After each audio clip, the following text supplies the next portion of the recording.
Buenas tardes, mi nombre es Javier Flores Ardiles, soy egresado de la Universidad San Antonio Abad de Cusco, soy egresado de la Universidad Nacional de Ingeniería de la Maestría de Planificación, vengo estudiando un curso de diplomado en la Universidad Católica del Perú. Tengo experiencia de haber trabajado en temas de movilidad y transporte sostenible, lo cual permite conversar sobre este tema para los arquitectos, que creo que es un tema muy novedoso, porque no muchas veces los arquitectos tenemos la visión de ver la ciudad con el tema de movilidad sostenible, y en esta oportunidad vamos a poder conversar sobre la bicicleta, algo muy específico dentro de la movilidad sostenible. Vamos a ver qué está pasando en el mundo actual y cómo eso puede afectar a las ciudades. En la década del 70, teníamos una ciudad donde un mundo mayoritariamente era población rural frente a la urbana. 40% era urbana frente a un 70% rural. En la década del 2000, más o menos era 50% urbano y 50% rural. Y el año 2030 se estima de que la población mayormente va a ser urbana y rural va a ser por debajo del 30%. ¿Eso qué quiere decir? Que los arquitectos y todos los profesionales que manejamos las ciudades tenemos que tener esta visión para atender esta demanda de población. Actualmente vemos que las políticas de las gestiones municipales están orientadas a priorizar el auto privado, después el transporte público, el peatón y al final el ciclista. Consideramos que esta política tiene que revertirse y cambiarse, priorizando al peatón, después el transporte en bicicleta, el transporte público y después el auto privado. ¿Qué está pasando con los arquitectos que manejamos la ciudad? Manejamos la ciudad desde el punto de vista de una planificación donde vemos conceptos de desarrollo urbano sin considerar la variable de transporte. Entonces el desarrollo urbano lo conceptualizamos o lo conceptualizan de esta manera. Primero vemos que hay un suelo de propiedad del Estado, que es un terreno rústico, eriazo. Pasa un proceso de adjudicación, después pasa un proceso de planificación del uso del suelo, se le asigna una zonificación, pasa un proceso de habilitación urbana, un proceso de construcción y edificación, y después viene lo que es el mantenimiento de la vivienda, el mantenimiento de áreas verdes. Todo este es un proceso de desarrollo urbano. Sin embargo, no vemos en este proceso dónde entra el transporte y cómo se contempla el transporte como parte vital de esta ciudad viviente. Dentro de la parte normativa, en los conceptos de zonificación, tenemos la Ley Orgánica de Municipalidades, la Ley 27972. Esta ley, lamentablemente, en ninguno de los aspectos toca temas referidos a lo que es el tema de transporte. Después tenemos la ordenanza 620, que es el reglamento de procesos de aprobación del Plan Metropolitano de Acondicionamiento Territorial. En estos puntos tampoco se toman temas de movilidad, de transporte. Específicamente se tocan temas territoriales.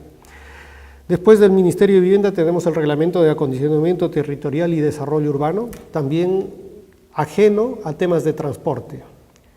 Dentro de esta normatividad y las competencias que se les ha asignado a diferentes instancias de gobierno, tenemos, por decir, que la parte del suelo del Estado lo maneja la Gerencia de Transporte, la Gerencia de Desarrollo Urbano, el programa de la región Lima.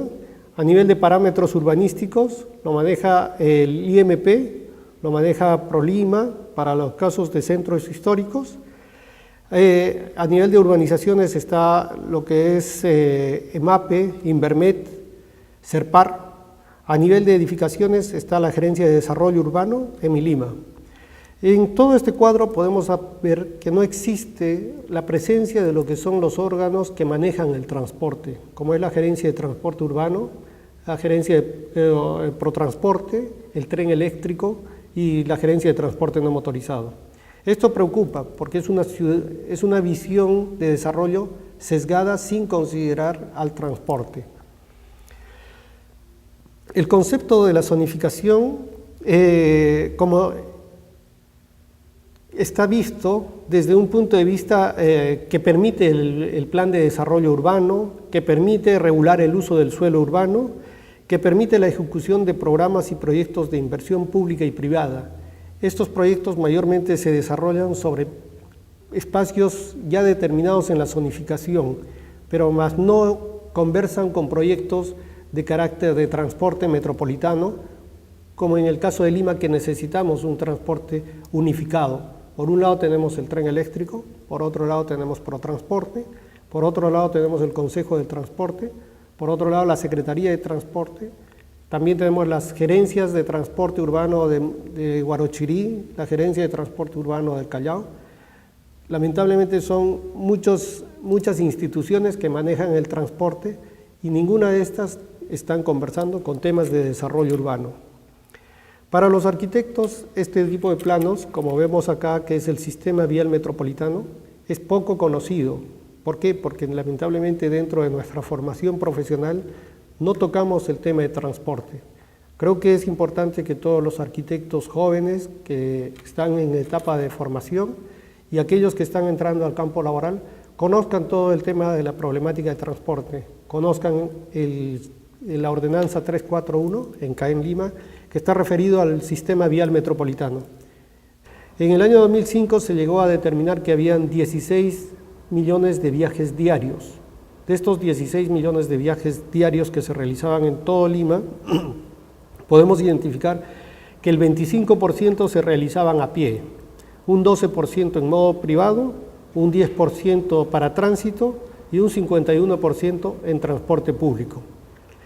Consideramos que la mayor inversión en infraestructura de transporte debiera estar orientada a este 51%, que es la mayoría en movilidad que utiliza el transporte público. Sin embargo, hoy en día los proyectos de infraestructura están orientados mayormente a este 12% de modo privado. Consideramos que se debe de potenciar los viajes en bicicleta, porque estos permiten una movilidad de viajes cortos. Acá en Lima, que hay un gran potencial. Para tener una referencia a nivel Sudamérica, la ciudad de Bogotá tiene una movilidad del 5% en bicicleta, la ciudad de Santiago tiene una movilidad de 3% en bicicleta. Ni qué decir de ciudades europeas como Ámsterdam o Copenhague, que tienen superior al 30% de movilidad en bicicleta. Entonces, creo que la movilidad en bicicleta para lo que son viajes cortos, para lo que son viajes intermodales, ayudaría bastante a agilizar y a optimizar nuestros tiempos. Vamos a enfocar este tema de movilidad sostenible en lo que podría ser potenciar el uso de la bicicleta para mejorar un transporte sostenible. En el estudio del JICA del año 2005, se identificaron que habían 750.000 viajes potenciales que podían migrar a usar el uso de la bicicleta. Porque trabajaron bajo unas hipótesis. Todos los viajes a pie, que son mayores a 3 kilómetros, podían migrar un 15% a usar la bicicleta. Las personas que se movilizan en auto con viajes menores a 3 kilómetros podrían migrar un 5% a usar la bicicleta. Las personas que se movilizan en taxi con unas distancias menores a 6 kilómetros podían migrar un 25%. Y aquellas personas que utilizan el transporte público y recorren distancias menores a 6 kilómetros podrían migrar un 25% a usar la bicicleta. Estamos hablando de que hay un potencial de 750.000 viajes para que puedan ser utilizados con el uso de la bicicleta. ¿Qué factores debemos de tomar en cuenta para un desplazamiento de ciclistas? Vamos a analizar 7 factores. Primero, reducción del volumen de autos. Mediante políticas hay que reducir este volumen. Reducción de velocidad de los autos, intervención en intersecciones, redistribución del espacio vial, ubicación de la ciclovía de acuerdo a una matriz que podamos identificar a qué parte afectamos, identificar el tipo de segregación que vamos a considerar para la ciclovía y buscar la interconexión con otros modos de transporte masivo. La reducción de volúmenes de auto, básicamente tenemos que identificar y caracterizar las zonas y ejes viales en la ciudad con la finalidad de aplicar políticas diferenciadas, implementar políticas para desincentivar el uso del auto privado, como son impuestos a los autos en algunas zonas de peaje, prohibir el ingreso de vehículos en determinadas zonas con menos de 4 pasajeros. Hoy en día tenemos una tasa de ocupación de vehículos de 1.2, o sea, en cada auto hay una persona. Por ahí hay autos que tienen 2, 3 personas, pero la mayor ocupación es de 1.2 personas por vehículo. Prohibir el ingreso de vehículos particulares a determinadas zonas en determinados horarios. Evaluar la política de pico y placa que ya se aplica en otras capitales. Y en algunos casos usar carril invertido con la finalidad de generar una reducción de los volúmenes de auto. También debemos de contar con un sistema de transporte masivo eficiente. Acá en Lima estamos encaminados a eso, pero falta mucho por avanzar. En lo que es reducción de velocidades de autos, hay que implementar las zonas 30, construcción de camellones, jivas en determinadas zonas para disminuir la velocidad, implementación de chicanas, que eso permite zigzaguear al vehículo y no correr. En el ejemplo vemos algunas señalización horizontal y vertical que puede ayudar a identificar lo que son las zonas 30 y generamos tráfico calmado con esto, y lo cual al generar tráfico calmado ya es amigable el espacio para los ciclistas. En cuanto a lo que son intervenciones en intersecciones, hay que tomar en cuenta una señalización adecuada y oportuna, tanto en la señalización horizontal, vertical y en los dispositivos de control.